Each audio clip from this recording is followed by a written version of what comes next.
Damos inicio a la última sesión de este tercer coloquio de invierno Políticas Públicas en la Universidad de Guadalajara, con el panel titulado Tecnología para el Desarrollo,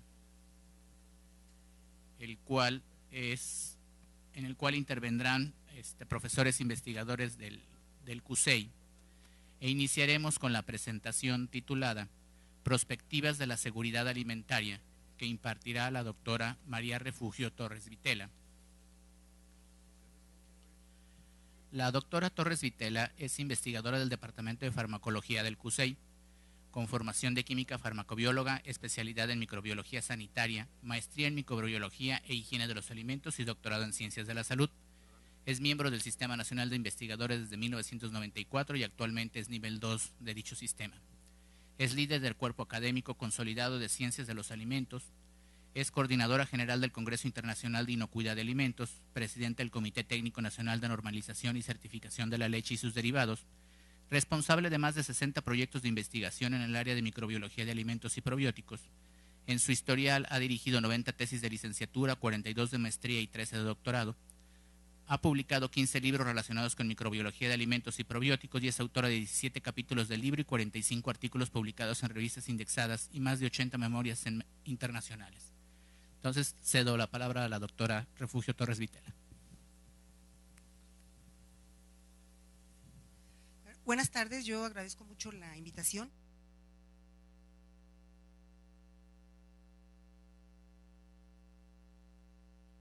Con uno que se quedara yo encantada. Muy bien, yo les voy a hablar de este tema de las perspectivas de la seguridad alimentaria. Es un tema que es fácil entender todo el mundo, ¿no? ¿Cuál es la importancia de los alimentos? Partimos de que la necesidad y consumo de alimentos tiene su dicotomía, como todo en la vida, su parte buena, su parte mala. ¿Cuál es la parte buena de esto? Que los alimentos constituyen un satisfactor psicológico y una necesidad biológica. Estos son indispensables para la vida. Podemos prescindir de muchas cosas, menos de los alimentos.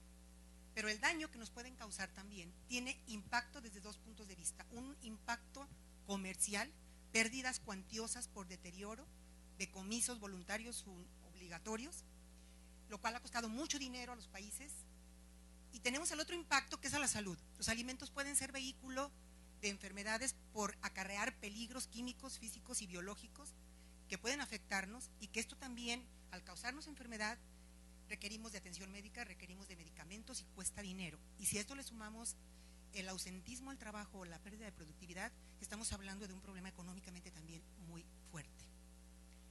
Países como Estados Unidos, que tienen estadísticas más sistemáticas y confiables, y es un vecino aquí muy cercano, para bien o para mal, tiene claro, a partir de su Centro de Control de Enfermedades, que, por ejemplo, las bacterias son el número 1 como causa de enfermedad, y tiene como segundo lugar en los últimos años de participación los virus, que vemos cómo nos atacan por todos lados. No nada más son por alimentos, sino también a través de otras vías en la salud pública, y le siguen los químicos, parásitos, etcétera. También tienen claro cuál patógeno es el que más participa como causa del problema, y en este caso es la salmonela, que se fijan ustedes ocupa un lugar muy fuerte como causa de enfermedad, casi el 50% de los patógenos que participan. Hay una lista larga de los que causan enfermedades, pero este es el número 1. ¿Con qué se asocia esta problemática?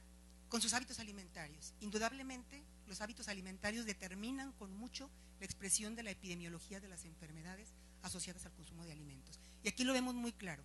Son consumidores fuertes de carnes y aves, carnívoros, y en los últimos años se han inclinado por consumir frutas y verduras. Tuvieron un problema fuerte ellos de obesidad antes que nosotros y de diabetes, y nos lo heredaron a nosotros, y ahora ellos lo resolvieron. Ellos modificaron sus hábitos de alimentación, ahora incluyeron frutas y vegetales en su dieta. Antes aparecía este rubro en un 10º o 12º lugar de participación, y ahora resulta que lo tienen en un 3er lugar, porque ahora sí los comen.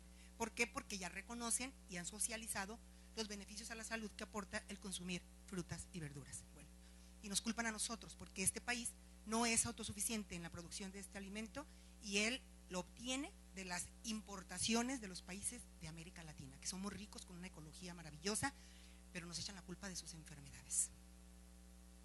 Los lugares en los que se han detectado estos problemas, principalmente, todos se asocian con aquellos sitios donde se concurre la gente, ¿no? Donde hay más de 2 personas. Tenemos restaurantes principalmente, porque ahí se usan mucho las demandas, si se dan cuenta. Tenemos la prisión, las cárceles, hay mucha gente y hay una promiscuidad increíble en todos lados. Tenemos las viviendas que se definen exactamente como los hogares, ocupan el tercer lugar, que llama la atención, o sea, hay poca educación también en lo que son conocimientos sobre inocuidad alimentaria, aún en ese país desarrollado como se reconoce, y todos los sitios donde hay concurrencia de personas. Entre todos los patógenos, el que más les cuesta mucho dinero precisamente es el consumo de carnes y aves que están contaminadas con esta lista de patógenos, y vemos la cantidad de miles de millones de dólares que les cuesta tan solo por el problema que les implica la salmonela como causa de enfermedad. Entonces tienen una claridad de un problema en su seguridad alimentaria. Ahora, ¿qué pasa en América Latina y el Caribe? ¿Cómo estamos nosotros? El 23 países de América Latina y el Caribe que reportamos, me uno porque México también reporta, aunque yo no soy la que reporta, pero al Sistema Regional de Información y Vigilancia de las Enfermedades Transmitidas por Alimentos, que se abrevia como CIRVETA, dice, también nosotros, 23 países de América Latina, tenemos problemas con las bacterias, y es el número 1 parecido al de Estados Unidos. Tenemos problemas con toxinas marinas, tenemos problemas con virus, con químicos, etc. Entre las bacterias que nos causan problema está en primer lugar ubicada en este periodo hasta el 2002, que es cuando se hizo el registro del CIRVETA. Vemos nosotros cómo la salmonela ocupa el primer lugar.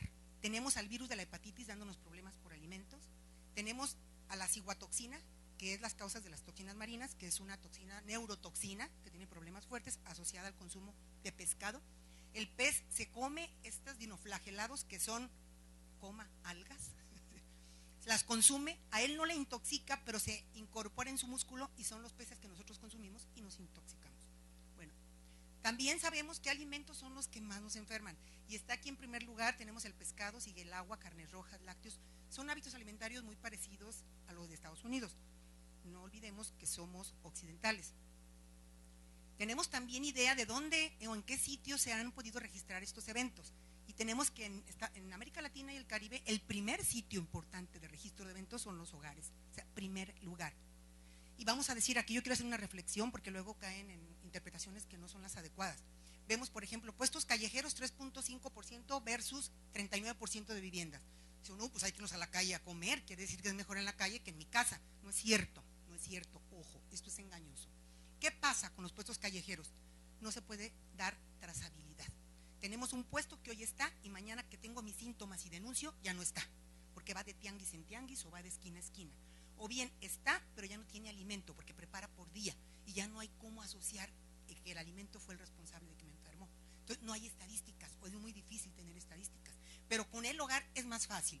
¿Por qué? Porque la mamá preocupada por la salud de su familia dice, ahí tengo alimento, por favor vean a ver si este fue lo que se enfermó. Entonces esto nos da esta posibilidad de tener acceso, pero es un problema que sí tenemos, que habla de falta de educación y de muchas cosas que se reflejan en problemas de salud pública. ¿Cuál es la realidad de estas problemáticas? Esto lo tiene Estados Unidos y comulgan con esto países desarrollados. Fíjense, qué reflexión. Del 100% de los alimentos contaminados, tan solo el 60% se refleja como enfermedad. O sea que ustedes pueden comerse un alimento contaminado y no obligatoriamente van a tener síntomas. Pueden convertirse en portadores asintomáticos, por ejemplo, o tener un sistema inmunológico bien fortalecido y ese día aguantar, ¿no? Pero bueno, el 60% se enferma. De este 60% que se enferma, el 20% únicamente acude al médico, porque los demás ahí que no, pues me aguanto, voy al baño 3 veces y al día siguiente prueba superada, fue autolimitante y ya nadie se enteró, más que yo, ¿no? O mi familia. Entonces no hay registros, entonces van el 20% al médico. De ese 20% que va al médico, tan solo se reporta el 10%, o sea, esas estadísticas de Estados Unidos apenas representan el 10% de lo que realmente sucede. Y cuando vemos eso me da escalofríos. ¿Qué porcentaje representan las estadísticas de países como los nuestros, con una estructura tan débil desde el punto de vista epidemiológico? Pues son realidades. Ahora, ¿cuál es la situación actual en América Latina? ¿Qué tenemos nosotros? Tenemos que el sector agroalimentario es el motor fundamental de la economía rural, eso lo tenemos claro. Es una fortaleza muy grande de nuestros países, pero que poco se apoya y se reconoce por nuestros gobiernos, y ahí se deja perder, ¿no? América Latina exporta el 12,2% de los alimentos en todo el mundo, o sea, representa algo importante, es muy importante el papel que juega. El 88% de los países de América Latina muestran entre 45 y 60% de desarrollo en materia de legislación alimentaria, o sea, un rezago tremendo en este renglón. No se controlan ni los propios alimentos, mucho menos se va a controlar los que vienen de fuera, ¿no? Y México en particular tenemos más de 30 tratados comerciales en los que un montón de países pueden meter lo que les dé su gana aquí con nosotros y no tenemos capacidad, ni recursos, ni una organización para poder validar si eso es bueno o es malo. Estamos muy expuestos. Ahora, la última. La inocuidad y sanidad no están en el núcleo duro de las políticas de seguridad alimentaria en ninguno de los países de América Latina. O sea, cuando ustedes escuchan a un presidente de la República, a un presidente municipal, a un gobernador hablar de este problema, es lo que menos les interesa. En un comunicado que hizo la Organización de las Naciones Unidas para la Agricultura y la Alimentación, por sus siglas en inglés, FAO, dice: es indispensable articular las políticas de seguridad alimentaria con las de inocuidad. Esto es, no hay seguridad alimentaria sin calidad e inocuidad de los alimentos. Esta es una decisión que a nivel internacional, ¿no? Se tienen que conjuntar estas dos cosas. ¿Qué dificultades se observan, entre otras cosas? No todas las regulaciones y normativas están basadas o vinculadas en un soporte con rigor científico. ¿Por qué? Porque nuestros países cómodamente adoptan normas de otros países con los que no nos parecemos para nada, ¿no? No se parece para nada a un queso que pasteurizan y que controlan en otro país y que aquí ni siquiera se pasteuriza la leche y se hace entre las moscas y los ratones, ¿no? Que son realidades que vemos en las artesanías productoras de nuestros pueblos. Bueno, tenemos también que las estrategias de descontaminación no son validadas de manera adecuada a través de toda la cadena alimentaria.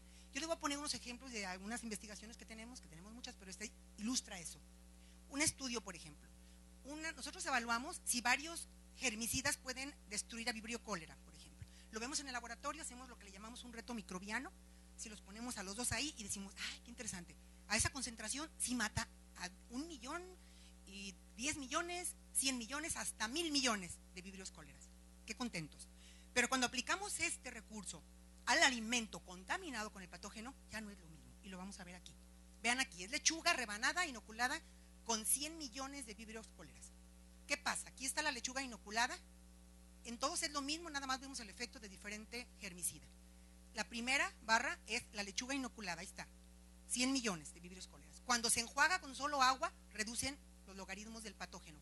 Cuando además se incluye la desinfección, o sea, el germicida, baja todavía más, pero en ningún caso lo eliminamos. O sea, no se elimina. No podemos tener la garantía de lo que nos da un reto en el laboratorio con una realidad, y esto no se valida así, ¿no? El señor que lo vende con el dato del laboratorio, y le engaña diciendo que cuando usted lo ponga en la lechuga, la va a tener muy bien. En este otro caso, que hicimos también, se hizo un experimento con carnes a las cuales se le aplicó agua a presión, y se ve cómo hay una reducción logarítmica, aquí vemos, y cómo esta se va incrementando cuando el agua que se usó es caliente, y cuando al agua caliente se le suma un 2% de ácido láctico, vemos cómo la reducción es inmensa para inhibir patógenos tradicionales y emergentes. ¿Qué contentos estamos? Bueno, pero esto se hizo en el laboratorio con trozos de carne. Cuando se lleva a la planta, al rastro, no funcionó así, ¿no? Lo que pudo evaluarse en este estudio fue que solamente redujo muy poco. Entonces son realidades, y ese es un problema que tenemos. ¿Cómo hacer para alcanzar el rendimiento esperado en este tipo de casos? Tenemos que seleccionar el sistema de desinfección, cualquiera que sea, cloro, ácidos orgánicos, la alternativa que esté ahí. Tenemos que utilizar y describir correctamente qué método de aplicación vamos a utilizar, si vamos a enjuagar o no, qué reducción nos va a ofrecer esto, qué vamos a alcanzar al aplicarlo. Tenemos que validar el proceso, o sea, poder lograr lo que esperamos y reproducirlo, o sea, tenerlo sostenible e implementar el procedimiento en planta. A esto es a lo que tenemos que llegar. ¿Cuáles son las perspectivas de la inocuidad? Primeramente, en el siglo XX, a principios, nos preocupaba mucho los tóxicos químicos y la contaminación microbiológica, así de ambigua. Después se va refinando todo el estudio y tenemos que a finales hay ciertos químicos agrícolas específicos que preocupan, como el DDT, que son organoclorados, organofosforados, que se descubre que son altamente cancerígenos y ahora resulta que, Dios mío, esto nos va a matar, ¿no? Y tenemos también patógenos microbianos que empiezan a identificarse y ahora ya sabemos quiénes son y cómo nos están atacando. ¿Y qué sigue de esto? Ahora, la inocuidad se enfoca en contaminantes específicos. Tenemos una mayor alerta sobre peligros específicos como peligros de nutrición, de etiquetado, el enfoque en aspectos de defensa. Y aquí vemos la defensa alimentaria. Esto es nuevo. La FDA ahora va a exigir a la empresa que quiera exportar a su país, exige un plan de defensa alimentaria. Además de un plan HACCP, que ya esto es anterior, que ya lo están exigiendo, ahora quieren un plan de defensa alimentaria. Versus la seguridad alimentaria, la defensa alimentaria es el esfuerzo por prevenir la contaminación intencional. ¿Qué quiere decir? Que están queriendo que les garantice una industria de aquí a ellos. Tecnologías demuestran que funcionan, deben ser aceptadas por una vía más rápida. ¿Cuál es el problema que tenemos? Una autoridad que no quiere reconocer estas alternativas y siguen en el rezago. Tenemos diagnósticos de laboratorio, incluso técnicas rápidas, métodos rápidos, que no pueden utilizarse con fines legales porque la legislación todavía no los logra meter ahí como autorizados, por tanto no sirven desde el punto de vista legal. La industria los adopta para sacar rápidamente adelante su producto, pero no tienen un valor legal y la norma va muy rezagada siempre, muy por detrás, pero también pasa en Estados Unidos si es que nos queremos consolar, ¿no? Entonces hay que proponer validaciones en varios escalones de la cadena alimentaria. Tenemos cambios en el comportamiento y demografía. Ahora tenemos una sociedad de más edad, logra sobrevivir más, pero acarreando una calidad y condición de vida muy lamentable, con muchas enfermedades. No es una condición sana ni la mejor, ¿no? Tenemos una mayor dependencia de medicamentos por este tipo de situaciones, pero además porque ahora tenemos gente con SIDA, gente con enfermedades crónicas que requieren de medicamentos. Por lo tanto, sus hábitos de alimentación tienen que modificarse y sus hábitos de consumo. Tenemos migraciones a zonas urbanas de gente que circula y lleva cosas y trae. Y más alimentos se preparan fuera de casa porque la mujer participativa, ahora muy trabajadora, muy de retos, así como yo, pues tienen que comprar, yo tengo quien me haga mi comida, pero tienen que comprar alimentos preparados rápidos y esto los hace más expuestos porque están desprotegidos, no saben qué pasó allá atrás y que están llevando a su casa y se enferman más, ¿no? Se consumen alimentos diversos, muchos, ahí está, los necios que siguen comiéndose la carne cruda, ¿no? Que le dicen, ¿qué término la quiere? Y es azul, pues, roja y cruda, ¿no? O mitad, 70%, mitad, ahí está la salmonela, más que no la alcanzan a ver ustedes, pero yo sí la veo. Entonces se comen carne contaminada y se enferman, pero no entienden y ya lo saben. Lo más seguro es que va a contaminar aún la de los gringos, ¿no? Ellos ya lo saben. Tenemos por otro lado, en Estados Unidos lo han diagnosticado, peruanos, chilenos, mexicanos, poblanos de aquí, de todo, que todo mundo está abriéndose el mercado de ahora preparar alimentos de sus raíces. E invitan a sus peruanos, invitan a sus chilenos, invitan a sus mexicanos a que coman sus productos que están vendiendo. Pero ¿qué hacen ellos? Vienen por ellos aquí, como están allá legalizados, pueden ir y venir. Entonces se van a Puebla, compran sus ingredientes ahí para que salga tal cual, su chile en nogada y todo lo que quieren, pero esos no están controlados por nadie, entonces por allá causan sus brotes y empiezan a registrar problemas en ese país. Es un problema que se está enfrentando. Tenemos un incremento en el comercio internacional de alimentos. Ahora nosotros llevamos alimentos a cualquier parte del mundo y nos dan alimentos de cualquier parte del mundo. Más alimentos provienen de lugares distantes. Nosotros pasado mañana podíamos estar comiendo aquí un plato con canguro y allá en Australia podían estarse comiendo una tortuga mexicana jalisciense. Eso es posible hoy en día. ¿Cuáles son las tendencias futuras? El papel que juega la epidemiología será cada vez más importante. Tenemos una mejor atribución gracias a la biología molecular y tenemos la posibilidad de identificar cepas virulentas. Tendencias: armonización entre acuerdos internacionales, tratados de libre comercio, tratados de aranceles, medidas sanitarias y fitosanitarias, este es el que quiero señalar, mayor importancia de instituciones científicas internacionales. Esto, que es el interés de ese país, abre puertas para que países como el nuestro podamos vincularnos y desarrollar cosas más grandes. ¿Cuál es el pronóstico? Tenemos necesidad de contar con protección de alimentos, desde el campo a la mesa, ahí está, desde que se cultiva y cosecha hasta que se consume. Y en todos los eslabones de la cadena tendríamos que cuidarlo para mantenerlos así estrechos. Si se rompe un eslabón de esta cadena, entonces ya no llegamos al objetivo que es la salud pública. Y yo quiero aquí ilustrar algo que es una toma de conciencia, porque si nosotros vemos que alguien invierte en todo esto y se garantiza un producto de excelente calidad y bien cuidado, pero llega a nuestras manos y nosotros no nos la lavamos, lo dejamos abandonado, expuesto, se contamina, se convierte en un peligro ese alimento y de nada sirvió todo lo que hay atrás de él, ¿sí? Y finalmente el objetivo no lo vamos a alcanzar. La tecnología alimentaria, por otra parte, se enfoca ya más a la salud pública. ¿Qué dice? Me preocupa ya alternativas que me lleven a prevenir, reducir o controlar los peligros químicos, físicos y biológicos. Consideraciones finales, ya me lo termino. Tenemos hoy en día los problemas de inocuidad alimentaria son más específicos ya y representan nuevos y difíciles retos. Los cambios científicos y sociales afectarán las regulaciones en materia de inocuidad. La tecnología y el manejo de la inocuidad de los alimentos tiene que cambiar en función de todo esto, ¿no? Ahora, importante, tener gobierno, ciudadanos, investigadores, toda la gente involucrada en esto, la protección de los alimentos como una función esencial de salud pública, que sea importante, que me preocupe la salud, que me interese, porque compañeros, sin salud no hay proyecto de vida, ¿sí? No hay nada. Bien, eso tenemos que tenerlo claro porque no lo aplicamos, lo decimos, pero no lo hacemos. Atender el consumo de alimentos a nivel local, la exportación y el turismo. En este orden, porque a nuestro país le importa más invertir dinero en lo que se exporta, en que se garanticen buenas prácticas agrícolas en el exportador fuerte porque le detienen en la frontera. Pero lo que se consume al mexicano en los mercados públicos a nadie le importa. Y está lleno de popó, y está lleno de todo lo que se quieran imaginar. Y eso a nadie le importa. Y no es posible y no podemos permitir que la casa se desatienda para estar dando otra imagen, como ahorita, ¿verdad? Con la influenza, que si es que no hay, que hay poquita, estamos peor que nunca con la influenza, pero no lo dicen, para no dejar de vender, porque el dinero no deje de ingresar. No es posible, y esto no lo podemos permitir, ¿no? Y esto depende de nosotros. No podemos permitir que en nuestro propio país los mexicanos seamos tratados como de cuarta, que nos vean como de cuarta a otros, pues ni modo, es su problema, pero aquí no podemos permitirlo, ¿no? Tenemos necesidad de contar con sistemas de información y vigilancia epidemiológica efectiva, que esto se mejore porque está muy mal, muy desorganizado, no sé qué están haciendo. Tenemos aquí falta de fundamentos científicos. ¿Qué quiere decir esto? Pues que le metan más dinero a la investigación. Necesitamos conocer nuestros problemas, cómo estamos, no somos los de los gringos, los de los japoneses, somos diferentes, tenemos una idiosincrasia distinta, tenemos hábitos diferentes, tenemos una ecología diferente, tenemos que conocer nuestros problemas, coordinarnos más en cooperación técnica, para conocer no nada más la huella digital de las bacterias, sino la huella digital de nuestros problemas y poder aspirar a resolverlos algún día. Esto es importante. Y una reflexión, ya para cerrar. Tenemos una responsabilidad social. Nosotros como investigadores tenemos que trabajar mucho porque tenemos a las generaciones nuevas, a esos niños, ¿sí?, que están esperando heredar algo de nosotros. Y aquí está la reflexión. Los niños están diciendo, yo puedo comer con los ojos cerrados porque tú los tienes muy abiertos. ¿Ah? Muchas gracias.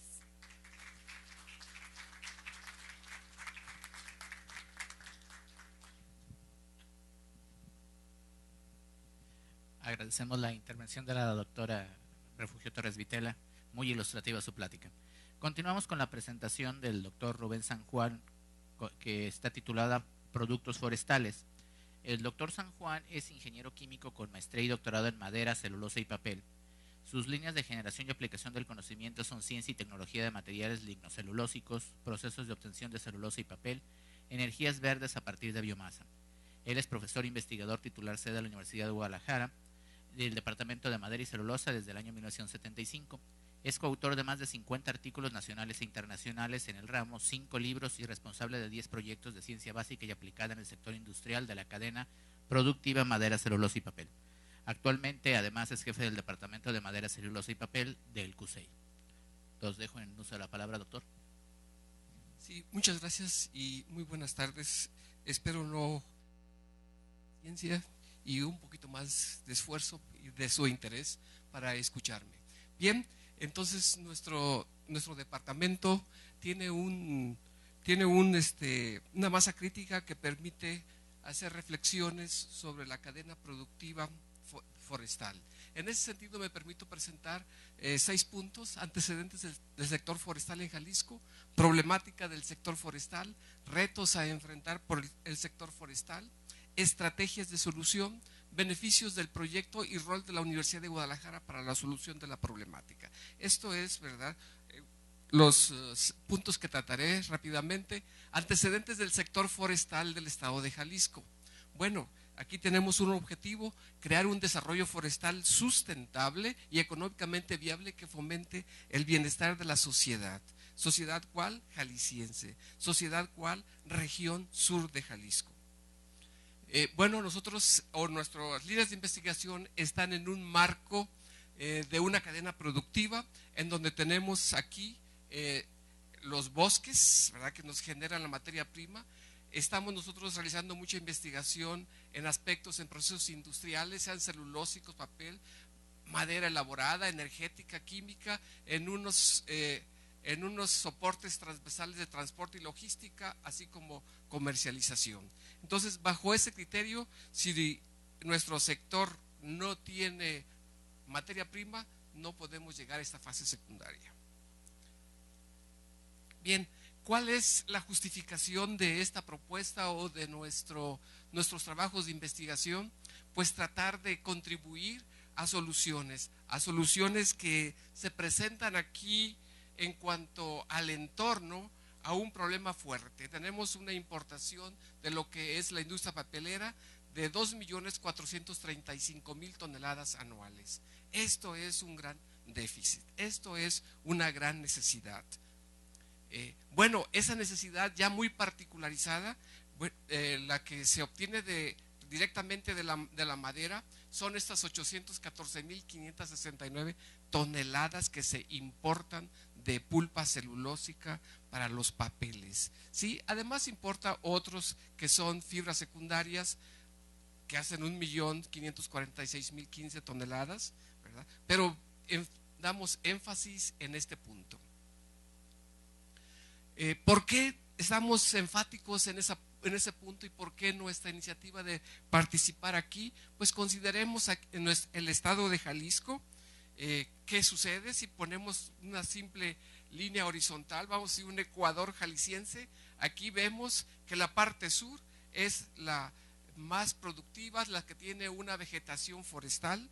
Entonces nosotros consideramos que en Jalisco se puede hacer un proyecto que dinamice el empleo, que dinamice la productividad, que active, ¿verdad?, las situaciones de investigación y de participación de la universidad. Esta es nuestra zona, es decir, zona sur del estado de Jalisco.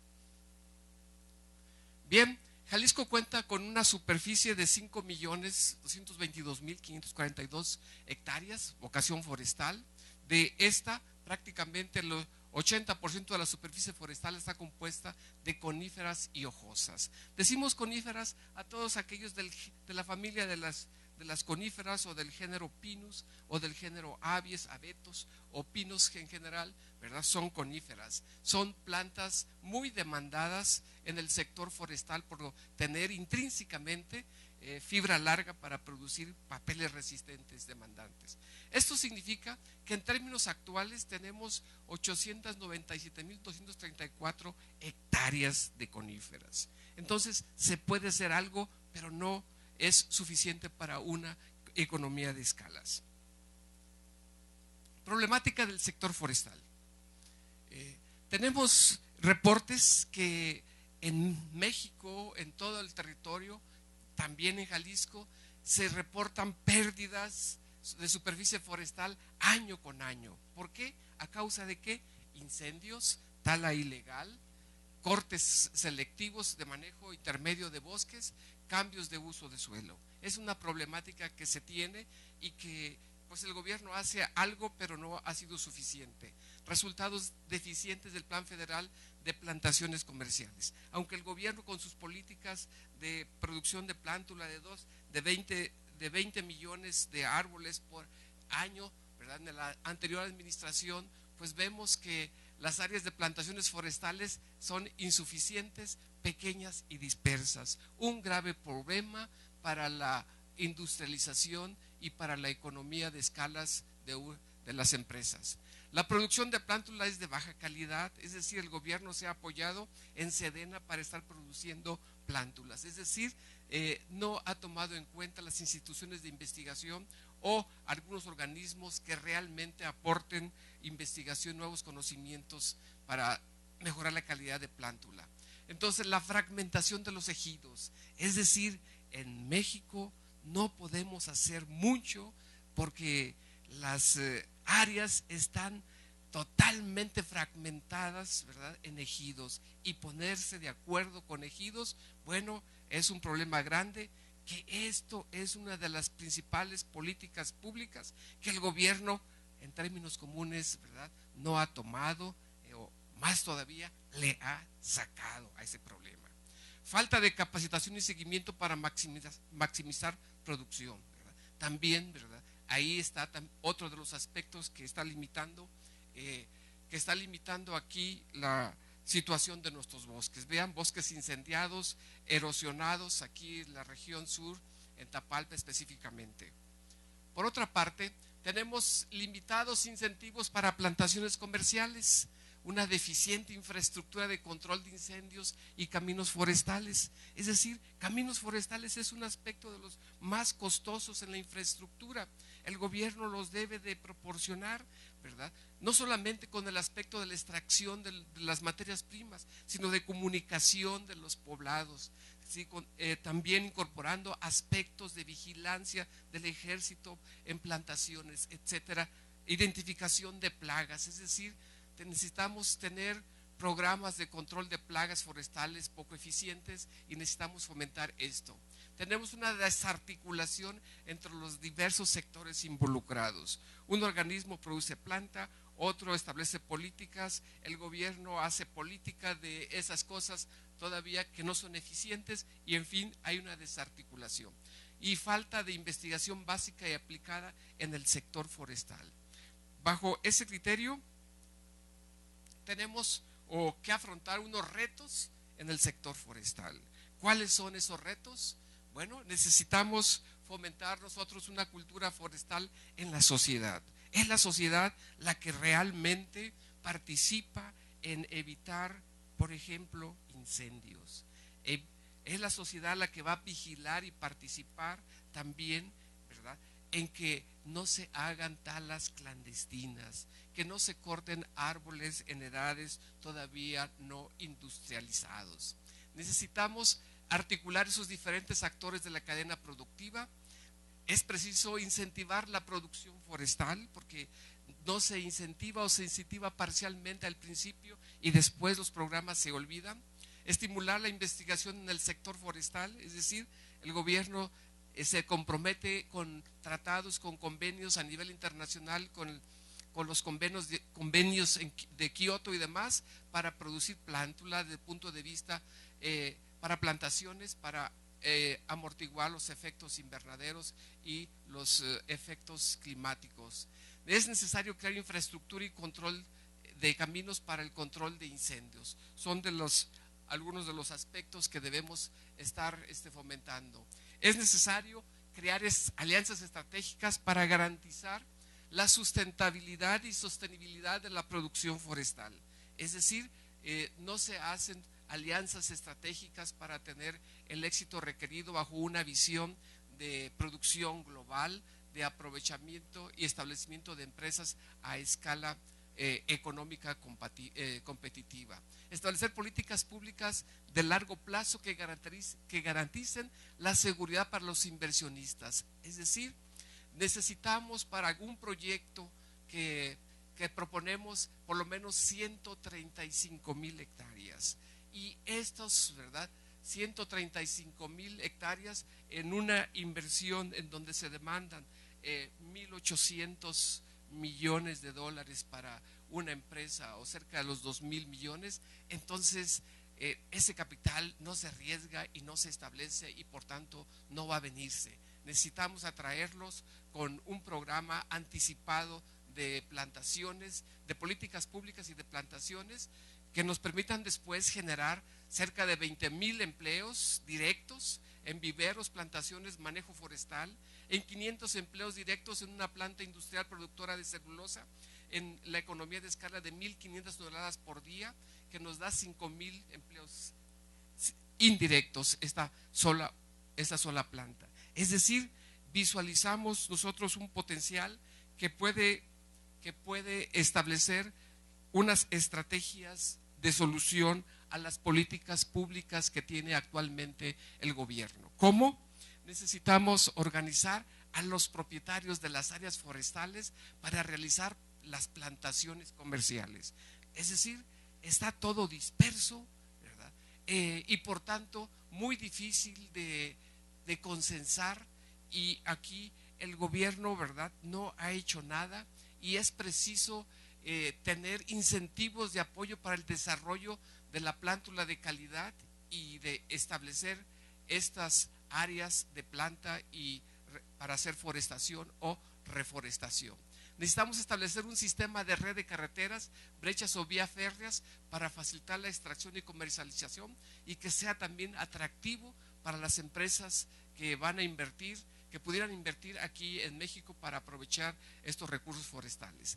Necesitamos fomentar la protección del bosque mediante la incorporación de los propietarios como socios de las empresas forestales. Es decir, debemos tener dos ejes fundamentales en los cuales podemos incentivar este proyecto de consensar, de reunir a los forestales. Uno estableciendo unas políticas que permitan que los dueños de las áreas forestales sean socios de las empresas forestales que establecen valor agregado a los árboles, a la madera que se plantan en los bosques. Es necesario también crear el marco regulatorio legal para atraer y garantizar la inversión extranjera en este sector forestal. Asimismo, es preciso fomentar un aprovechamiento sustentable de los recursos forestales, favorecer el ingreso económico de los campesinos propietarios de áreas forestales, también por ventas de bonos de carbono. Es decir, a medida que se haga una reforestación de esta naturaleza, pues el cambio climático también va a ser beneficiado, porque la biomasa, el arbolito, el árbol ya desarrollado se alimenta del CO2 que generan los vehículos, que generan las chimeneas de las industrias. No es el alimento del subsuelo o de la tierra de donde se crecen estos árboles. Esta biomasa proviene realmente de lo que se desarrolla sobre la superficie de la tierra. Esto también traerá unos beneficios para la sociedad jalisciense en cuanto a la disminución de la migración, captación de impuestos y mejora de servicios, mejora de infraestructura de transporte, conservación de flora y fauna, también un aspecto ecológico, y tenemos por tanto un incremento de la superficie forestal, que este es un recurso renovable. Necesitamos quitar de la mente de decir, si tumbas un árbol estás dañando al medio ambiente. Claro, pero si tumbas un árbol, si lo cortas, lo aprovechas, ya que está desarrollado, ya que como todo ente viviente no va a crear más biomasa, está haciendo un bien ecológico. ¿Por qué? Porque lo quitamos y plantamos 1 o 2 o 3 nuevas plántulas que van a ayudarnos al medio ambiente a captar, ¿verdad?, el CO2 nuevamente. Esto es un recurso renovable y por tanto la concepción de un proyecto, ¿verdad?, lo estamos ligando al caso de éxito en la cadena productiva del país de Uruguay. Uruguay, un país con 5 millones de habitantes aproximadamente, con escasa superficie. Ellos, ¿verdad?, tienen 4 millones de hectáreas y ya abastecen la producción de pulpa celulósica de 3.560 toneladas por día. Generan 23,000 empleos en el sector forestal, en la producción de celulosa. Emplean también 500, ¿verdad?, personas directamente y 5,000 empleos directos. Para abastecer la producción de pulpa se tienen plantadas, para este caso del género eucaliptus, 135,000 hectáreas. Es decir, Jalisco tiene más área con vocación forestal que Uruguay. Pero Uruguay ya van en los capitales, ¿verdad?, están siguiendo a este país por la infraestructura que el gobierno ha creado en materias, en relación a las plantaciones de bosques de este género, eucaliptos. Entonces, y ustedes pueden ver en las revistas, ¿verdad?, la calidad de vida, el ingreso per cápita que tiene cada uno de los ciudadanos de Uruguay, ¿verdad?, mucho mejor que la nuestra. Entonces vean que es factible hacer este traspaso, esta comparación. ¿Por qué? Porque tenemos esa capacidad en el sur de Jalisco, con una área suficiente de vocación forestal. Tenemos también que en Uruguay, ¿verdad?, ha crecido en los últimos 25 años, ¿verdad?, la superficie plantada prácticamente se ha multiplicado por 30, es decir, 25 años. Entonces se requieren políticas públicas que permitan, ¿verdad?, iniciar con criterios de plantación para estar preparados en atraer el capital para establecer la segunda fase de la cadena productiva, que es la industria que da valor agregado a la materia prima forestal. Por otra parte, Uruguay del 2009 al 2012, ¿verdad?, sus exportaciones representó el 12%, ¿verdad?, exportado en términos de las cuestiones forestales. Es decir, ¿y cuál es el principal producto exportador? Pues ha sido papel, cartón, astillas, tableros de madera, madera cerrada. Bien, este es un ejemplo de lo que es factible, y de ahí el modelo que me permito hacer y reflexionar con ustedes para poder animar unas políticas públicas que beneficien a la región sur de Jalisco. El rol de la universidad, ¿verdad? El rol de la universidad en ese sentido, la universidad en este caso tiene una masa crítica.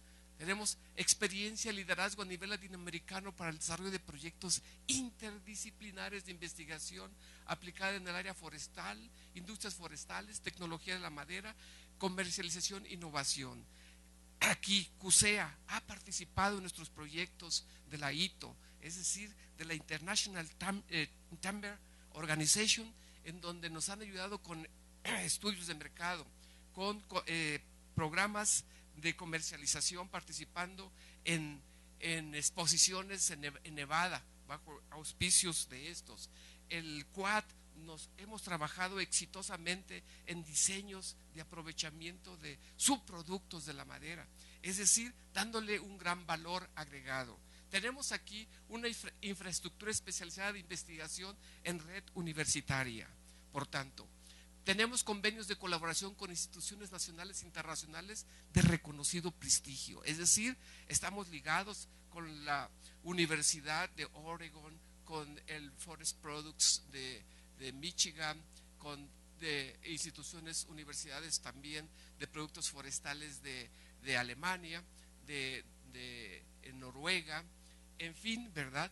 Tenemos esta capacidad, ese nivel de maduración en el departamento de madera, celulosa y papel del CUSEI, en donde pues tenemos aquí un reconocimiento que es una institución líder en Latinoamérica. Tenemos 40 años de experiencia en investigación básica y aplicada, formador de recursos humanos especializados en el área de productos forestales, celulosa y papel, ejecutor de proyectos interdisciplinarios nacionales e internacionales, vínculos importantes con instituciones académicas nacionales e internacionales. Tenemos una infraestructura de vanguardia, 14 profesores miembros del Sistema Nacional de Investigadores, 29 profesores perfil PROMEP. Tenemos una infraestructura física, por ejemplo, resonancia magnética nuclear, que prácticamente es el único que hay aquí en el estado de Jalisco. Tenemos equipos también analíticos como cromatógrafo líquidos de alta presión, tenemos espectrofotómetros de infrarrojo con transformadas de Fourier, es decir, tenemos laboratorios de estructura y calidad de la madera, tenemos vistas para analizar microscópicamente y macroscópicamente cualquier materia prima. Tenemos digestores de nivel piloto, máquinas de papel piloto, laboratorios de pruebas de laboratorio, tanto de papel como análisis químicos, de maderas y pulpas. Bueno, entonces esto es una panorama, estas son las reflexiones que aquí los autores, el doctor José Ansaldo, el doctor Antonio Silva, su servidor, les queremos compartir y les agradecemos su atención, ¿verdad? En ese sentido, pues yo quise con esto hacer esas reflexiones, y si hay inquietudes, ¿verdad?, podérselas contestar, o si hay iniciativas de seguir adelante, continuar con estos proyectos que realmente requieren un nuevo paradigma de políticas públicas, un planteamiento que la universidad debe de hacer para que el gobierno responda a las necesidades que actualmente tiene nuestra sociedad de competitividad, de globalización, y que podamos realmente tener un bienestar y una mejor calidad de vida en nuestra sociedad. Muchas gracias.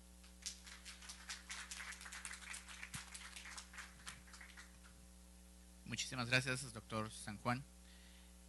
Muy ilustrativa su plática. Continuamos con el último ponente de este panel, el doctor Carlos Alberto López Franco, que presenta la ponencia La industria del software y los países en desarrollo. El doctor López Franco es miembro del SNI Nivel 1, es Senior Member de la IEEE, una de las asociaciones de ingenieros más importantes a nivel mundial. Cuenta con perfil PROME, pertenece al cuerpo académico de sistemas inteligentes que tiene nivel consolidado, y actualmente es el coordinador del doctorado en Ciencias en Electrónica y Computación del CUSEI. En investigación, sus áreas de interés actuales incluyen la visión computacional y la robótica, con aplicaciones a robots de búsqueda y rescate. Los dejo en buenas manos.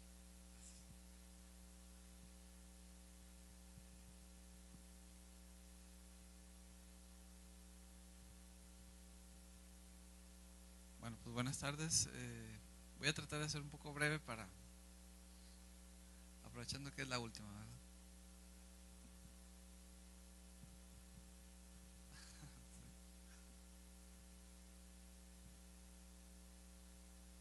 Bueno, yo les voy a platicar un poco sobre la industria de software y cómo puede ser que esta industria beneficia a países en desarrollo. Como ustedes saben, esta industria es un sector que puede ayudar mucho a la sociedad, sobre todo por las ventajas que tenemos, como el conocimiento que se puede generar o que requiere también. Una parte muy importante es los recursos humanos calificados. Como ustedes saben, si quiere ser un país que no solamente desarrolle el software básico para el país, sino que también sea exportador, bueno, pues necesitas que tus recursos humanos sean calificados para que puedan competir con todos los países. Otra de las ventajas del desarrollo de software es los empleos que genera son bien remunerados. Hay innovación tecnológica que ahorita, por las políticas que está tomando los sistemas de investigación, parece que están por ese lado de la innovación tecnológica. Entonces pues puede ser que también sea beneficioso por ese lado también. Y una de las cosas interesantes de este sector es que la inversión inicial no es muy alta comparado contra otros sectores. Aquí o sea, lo más que necesitas es una computadora y prácticamente cualquier persona tiene acceso a una computadora en estos días. Entonces el detalle no es tanto en el equipo que se necesita, sino en gran medida es en los recursos humanos que van a hacer ese desarrollo. Hay algunos países como la India, Argentina, Brasil, China, Costa Rica y Sudáfrica, donde el crecimiento del desarrollo de software ha crecido de manera exponencial y ellos, bueno, dedican gran parte de ese desarrollo para servicios servicios de software que no solamente sirven para dar soporte al país, sino que es un producto que se exporta. Y bueno, este beneficio pues obviamente se va a ver reflejado en una generación de nuevos empleos y así como la innovación. Y como les decía, esta empresa o este sector, si tu personal está bien capacitado, los sueldos que perciben pues son competitivos. Antes de seguir con la plática, quisiera hacer una pequeña distinción entre el software, porque a veces es un poco genérico el término. El software o la industria de software se puede dividir en dos cosas: en la parte de productos, que es lo que estamos más cerca de ellos.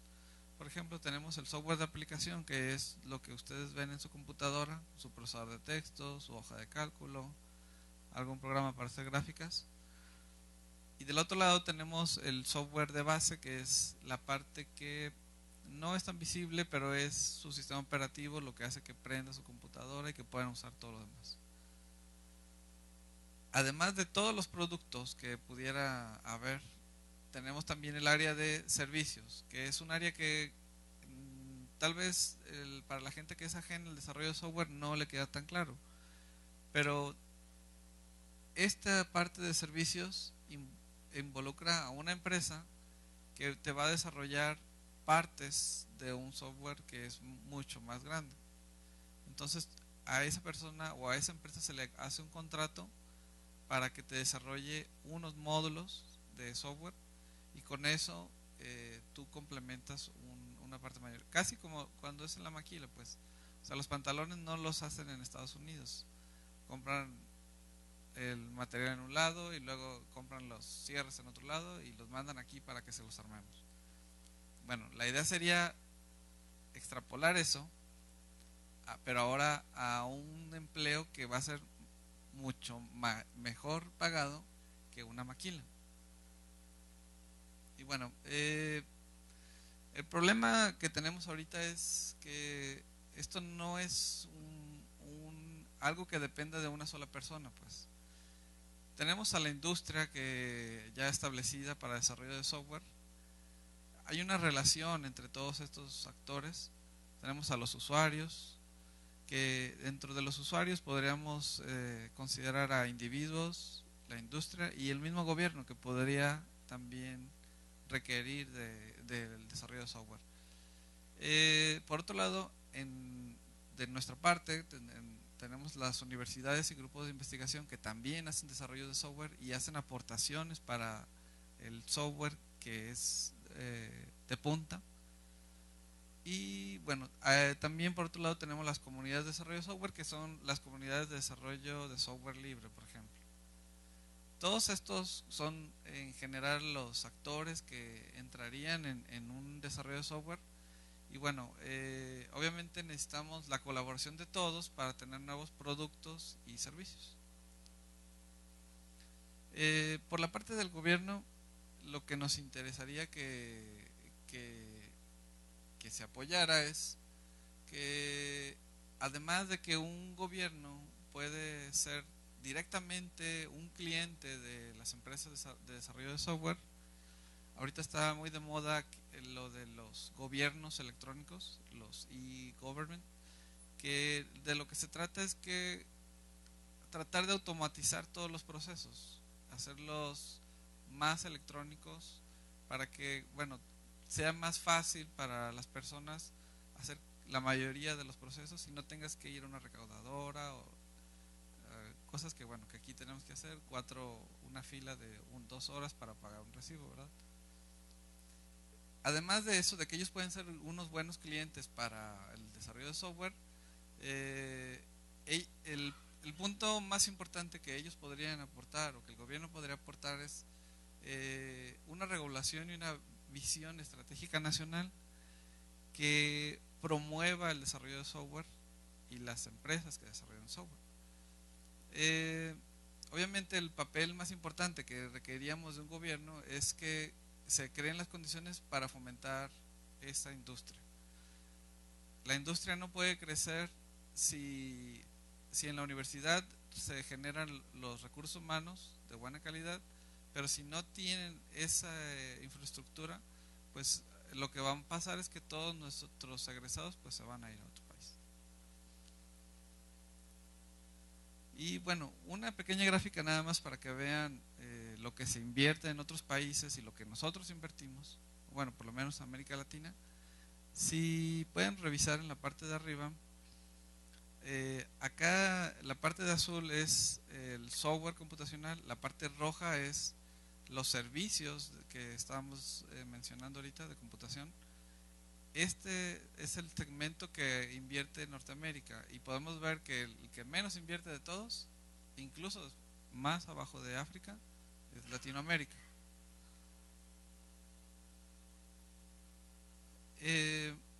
Como ejemplo, sería bueno voltear un poco y mirar a otros países que tienen condiciones similares a las de nosotros, o incluso a veces un poco menos favorables que las de nosotros. Por ejemplo, la India, que tiene muchos problemas, aún con todos esos problemas es un líder global de desarrollo de software. Es un país que tiene en nivel general bajos ingresos, pero aún así es capaz de desarrollar software de alta escala o una escala global. Entonces eso yo creo que es un punto a reflexionar. Y el punto sería, bueno, ¿qué tiene la India que nosotros no tengamos? De hecho, uno pensaría que nosotros tenemos más cosas que la India. Y aún así ellos exportan muchísimo más software que el que nosotros pudiéramos hacer. si vemos esta gráfica, aquí pueden notar las exportaciones de la India. Esto está en millones de dólares. Y, por ejemplo, de 2005 a 2006, el 62% de sus exportaciones iban directamente a Estados Unidos, un 56% bajó un poco en 2011. Y incluso también se fijan, también exportaba a América Latina un 30.36% y hubo un incremento a un 1%. Esto también llama mucho la atención porque nosotros, al ser vecinos de Estados Unidos, pues se supondría que deberíamos de tener alguna ventaja, pero al parecer en la realidad pues el que nos está comiendo el negocio es la India, ¿verdad? Hay un dato interesante que les estoy mostrando en esta tabla, es el habla del idioma inglés. Hay una lista obviamente de los países que no son, que su lengua natural no es el idioma inglés. Y bueno, en primer lugar, por ejemplo, tenemos a Suiza. Y si se fijan, en el lugar número 14 está la India, curiosamente. Y si nos vamos y vemos el último de la lista de esta tablita, por lo menos alcanzamos a salir, está México. Incluso estamos por debajo de China, Costa Rica, Perú.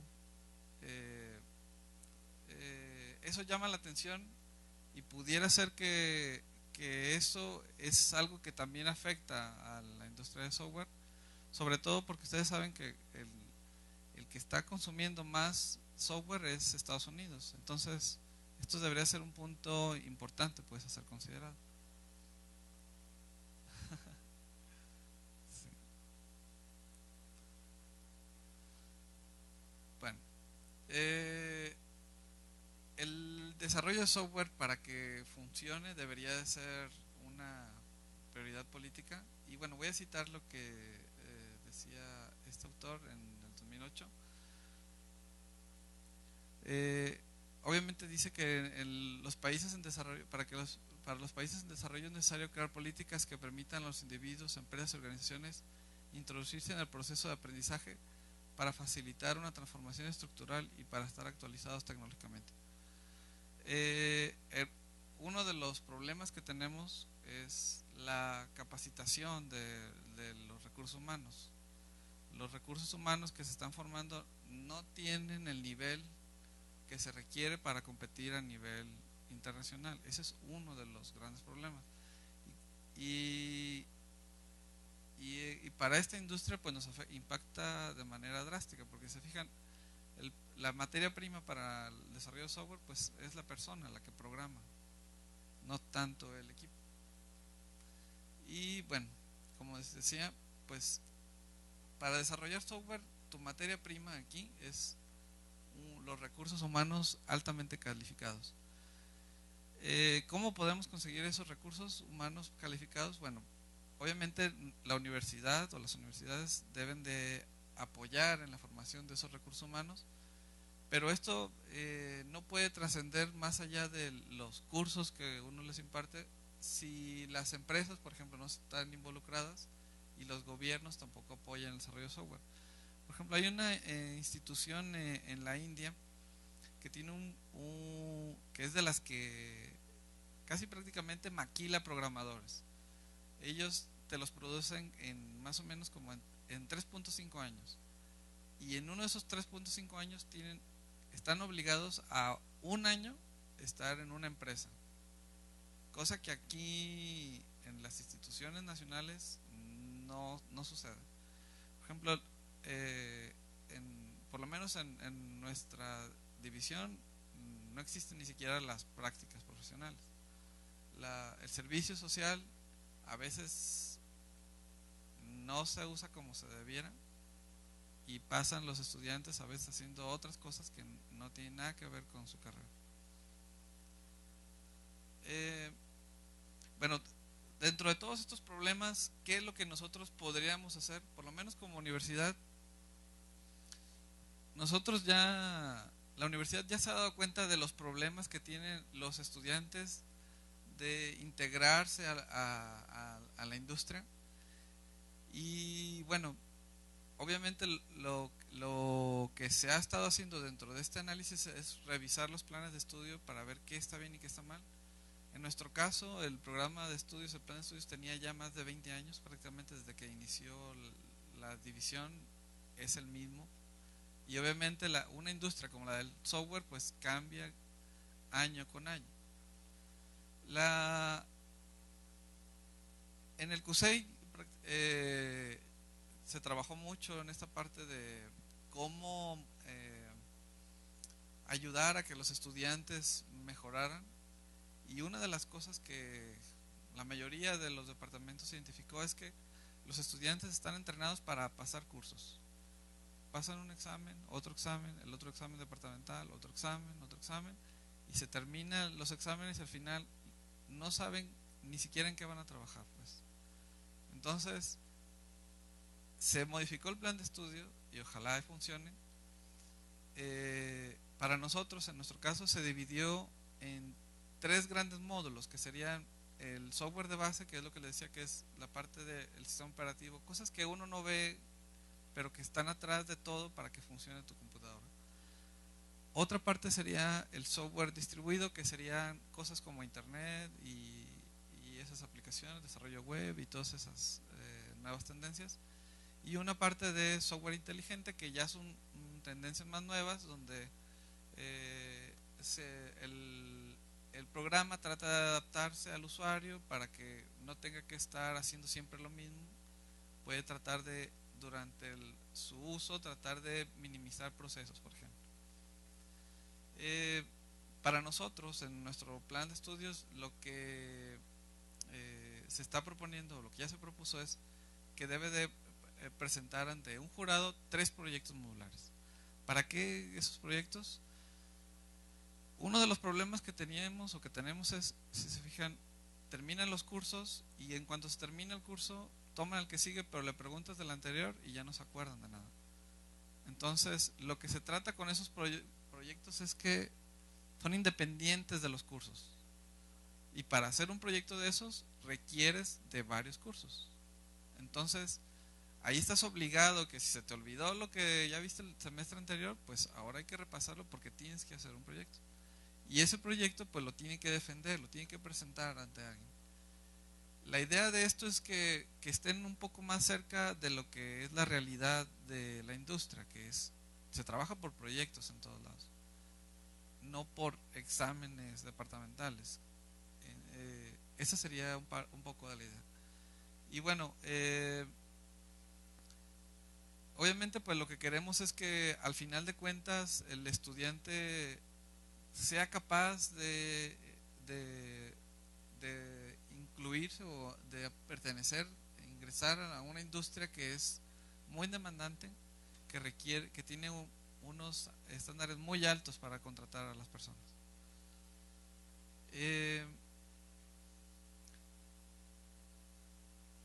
Obviamente estos proyectos no van a tener tanto impacto si es que las empresas no están involucradas en esos proyectos. ¿Por qué? Porque puede pasar que también con tal de promover estos proyectos se inventen problemas, que a veces o muy seguido pasa que ya sabes más o menos la teoría, te inventas tu propio problema y tú mismo lo resuelves. Entonces la idea sería aquí involucrar a las empresas, que los estudiantes y que un grupo de estudiantes resuelvan un problema de la vida real.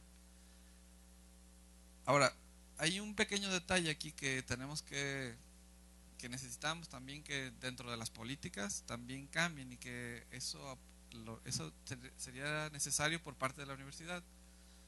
Y eso sería que si una empresa llega conmigo y me dice que necesita un servicio de software o un desarrollo de software, bueno, decirle que los trámites van a ser lo más transparentes y rápido que se pueda, y no que le diga yo que venga en 6 meses para firmar un convenio.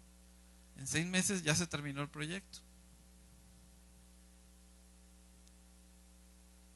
Y bueno, por parte del gobierno, ¿qué requerimos? Pues necesitamos que haya unas políticas que ayuden a este desarrollo.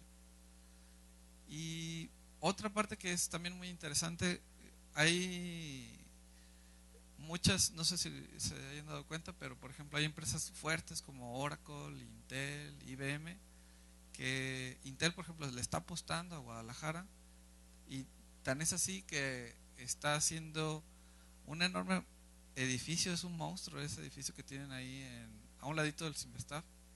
De hecho ya ni se ve el Cinvestav por el edificio de Intel.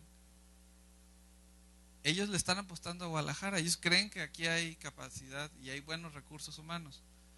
Entonces la cuestión sería aprovechar, por ejemplo, Intel y esas empresas internacionales te dan, ellos le llaman internados, donde un estudiante puede, mientras sea estudiante, puede ir y hacer prácticas ahí, y incluso les pagan y les pagan bien. La idea sería que tratar de aprovechar a todas esas empresas internacionales y que todos, la mayoría de nuestros estudiantes pudieran ingresar a ellos.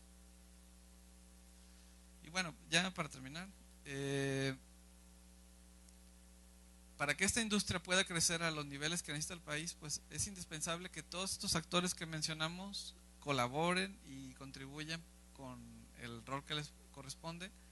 Y nosotros tenemos una parte muy muy importante en la formación de los recursos humanos. La formación de recursos humanos aquí tiene un alto impacto en la empresa o en la industria del desarrollo de software. Como les decía, esta es nuestra materia prima, el programador. Entonces, si la universidad falla con preparando a los futuros programadores, esto nunca va a caminar. Y bueno, obviamente, como les decía, pues del gobierno lo que necesitamos es un mayor apoyo y políticas que fomenten las empresas pequeñas, medianas, de cualquier tamaño, que puedan producir software, y no solamente producirlo de manera local, sino que también puedan exportarlo. Y como reflexión, bueno, el único punto que yo quisiera ver es recordarles es la India.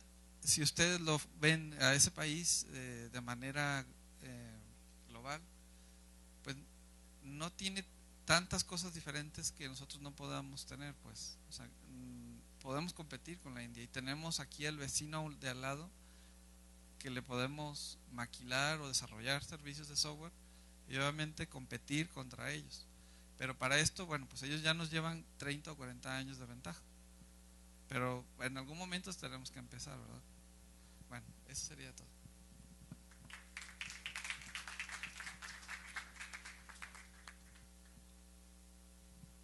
Muchísimas gracias, doctor Carlos Alberto. Como para tratar de seguir la misma línea o una línea parecida a los otros paneles, voy a proceder a hacerle una única pregunta a cada uno de nuestros panelistas en torno al tema en el que hicieron su disertación, para pasar posteriormente a preguntas abiertas del público, si es que lo desean. Entonces vamos a mantener el mismo orden y empezaremos con la doctora Refugio Torres. Y yo le preguntaría, desde su muy particular punto de vista, en el caso de México, ¿cómo se ha avanzado en el tema de seguridad alimentaria? Una pregunta, pero de media hora de respuesta. Bien, en este sentido podemos ver desde varios aspectos. Uno es la iniciativa de las empresas, principalmente las que exportan o aspiran a exportar, que ellas solitas se preocupan y se encargan de hacer las cosas mejor. Esa es una. La otra es los programas del gobierno, que aunque sean motivados porque se pueda exportar y por liberar productos, atienden un poco, lanzan convocatorias a proyectos de investigación que van a atender ciertas cosas en específico, pero que aunque sea ya es algo que se pueda lograr. Algo que yo quiero ilustrar, y sí vale la pena comentarlo, es las iniciativas de grupos o de organizaciones no gubernamentales que han logrado a nivel federal obtener apoyos para grandes proyectos multiinstitucionales en los que participamos universidades diferentes, centros de investigación, para lograr varias cosas. atender problemas de seguridad alimentaria, pero al mismo tiempo poder rescatar sectores productivos, y un ejemplo de esto es, por ejemplo, los del queso cotija. Tenemos en la zona de Jalisco y Michoacán más de 500 productores de queso cotija que están a punto de ser eliminados porque surge una norma que dice prohibido en México elaborar quesos de leche cruda, tiene que pasteurizarse. Y el queso cotija no se hace si no está con su propia microbiota de la leche, ¿no? Así de fácil. No se hace con cultivos iniciadores estandarizados. Ese es así en una zona geográfica específica, con una ecología, con una condición que incluso vale la pena que se hagan esfuerzos para rescatar una denominación de origen.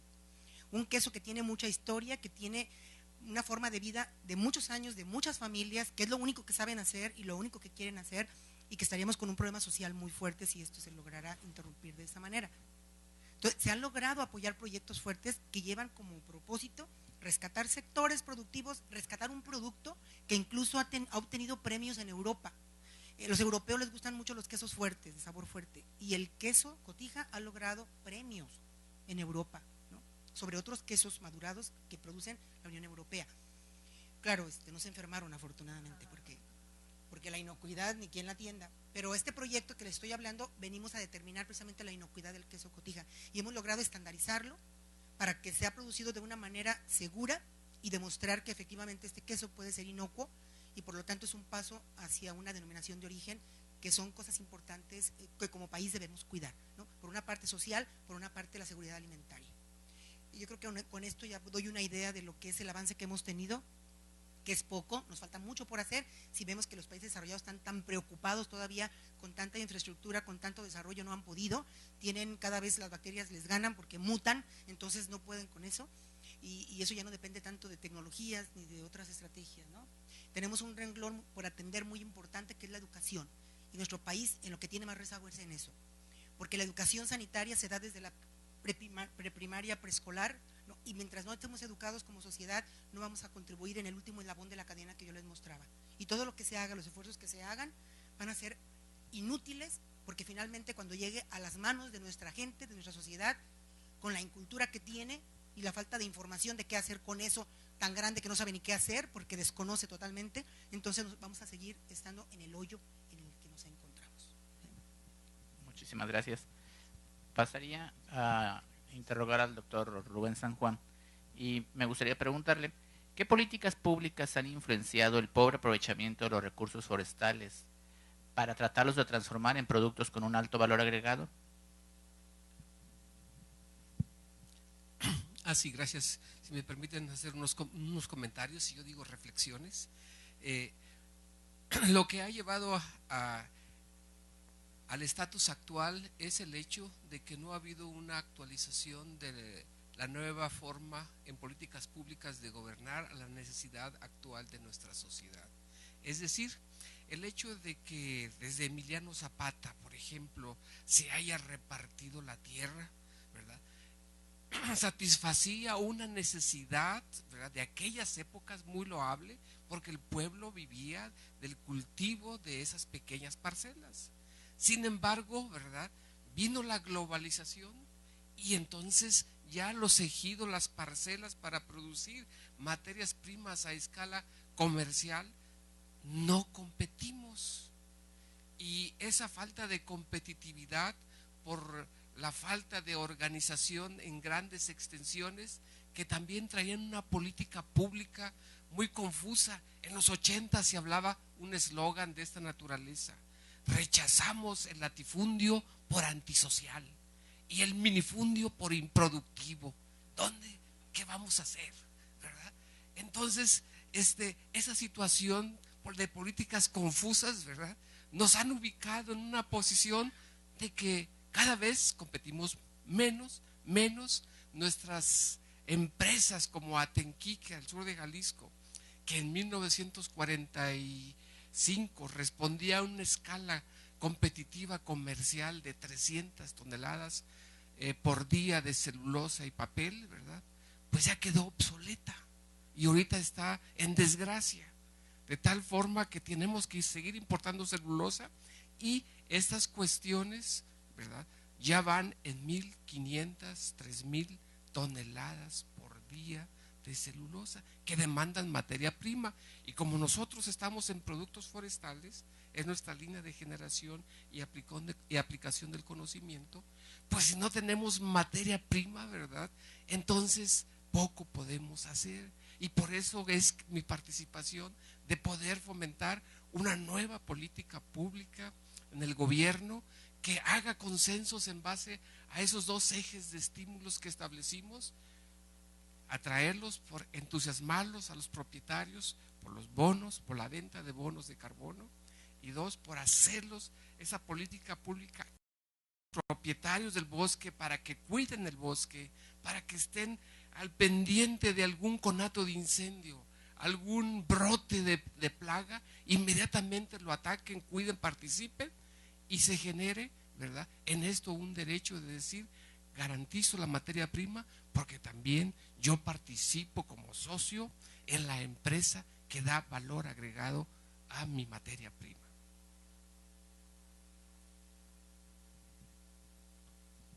Muchísimas gracias, doctor Rubén. Finalizamos este bloque con la intervención del doctor Carlos López, a quien me gustaría hacer la pregunta siguiente. ¿Qué es lo que necesitamos hacer en nuestro país para impulsar la industria de desarrollo de software? Bueno, como les comenté, lo principal es la formación de los recursos humanos de alta calidad. Y eso en gran medida es un compromiso para la universidad, porque nosotros estamos encargados de formar los recursos humanos. Y esta empresa, que es el desarrollo de software, se basa en eso, en gente que esté altamente capacitada. Entonces, en ese tenor, pues lo que necesitamos es revisar si los estudiantes que estamos formando tienen la capacidad de competir a nivel internacional y sobre todo de poder integrarse a la sociedad en una empresa, o ellos mismos desarrollar su propia empresa. En la cuestión de las políticas públicas, pues necesitamos políticas que ayuden y que fomenten ese desarrollo de software, y no es necesario inventar o redescubrir el hilo negro. Pues tenemos vecinos que son muy exitosos. Brasil, por ejemplo, tiene una política pública muy fuerte para el desarrollo del software, y como ustedes saben, Brasil pues nos está ganando también terreno en muchos campos, y el desarrollo de software no es la excepción. Brasil se está haciendo de Latinoamérica uno de los países más fuertes, y lo que tenemos que hacer es no dormirnos y tratar de estudiar y ver qué es lo que hace la India, que puede tener esa cantidad de recursos humanos de tan alta calidad, y qué está haciendo Brasil también para hacer esos recursos. Y bueno, hay mucho trabajo por hacer, mucho parte también aquí involucra a la universidad, pero necesitamos obviamente de esas políticas que fomenten ese desarrollo. Para dar cierre a este panel del tercer coloquio de invierno, no me queda sino agradecer a los ponentes su participación, al auditorio su amable asistencia, y a nombre de los organizadores me piden que informe que se va a dar un receso de 5 minutos para terminar con la relatoría total del coloquio, y se les invita al final, como premio a su paciencia, a un brindis después de la relatoría, que será bastante corta según me dijeron, para que no desesperen. Muchísimas gracias por su atención, un placer haber estado aquí.